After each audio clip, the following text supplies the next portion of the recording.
Prime Minister out on the campaign trail today. In Suffolk, he's at Sizewell B at the nuclear plant there.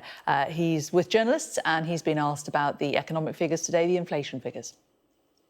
Well, this is a very positive step, shows that the plan we put in place is working. Inflation back to target. It was 11% when I became Prime Minister. I said it was a priority to bring it down so that people can start now to feel an ease in the cost pressures that they've seen. And it's because that plan has worked that we've been able to start cutting people's taxes. And this election is about the future. We want to build on this economic foundation that we now have. And I want to keep cutting people's taxes at every stage in their life. And in contrast, Labour would reverse the progress that we've made and just whack taxes up for everyone. And I don't want to see that happen.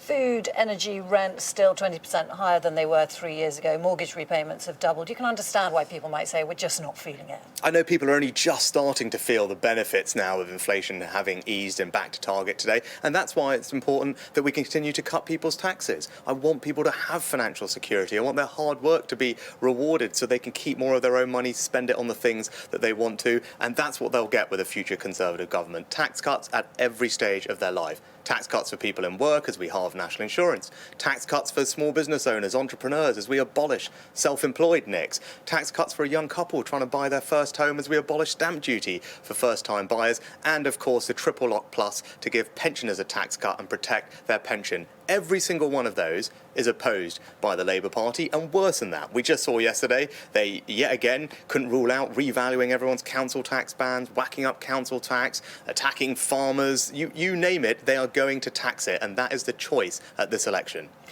On small boats, though, no progress at all. In fact, on the other hand, yesterday there were the highest number of crossings so far this year. 882 people attempted the crossing. Why should anyone believe you're capable of sorting it out?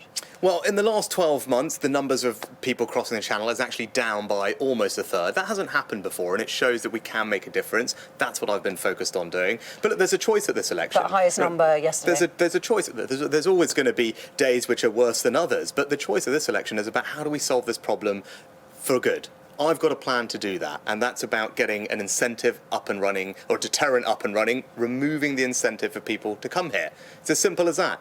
If people come here illegally, they shouldn't be able to stay. We need to remove them somewhere else. And if we can get that up and running, then people will stop coming. And multiple other European countries agree with us. That's a choice for people at this election. If you want that deterrent, then you need the flights to go to Rwanda. That's what I'll deliver. In contrast, Keir Starmer's going to let everyone out of the detention centres, offer an amnesty, make us a soft touch of Europe when it comes to migration, and I don't think that's right.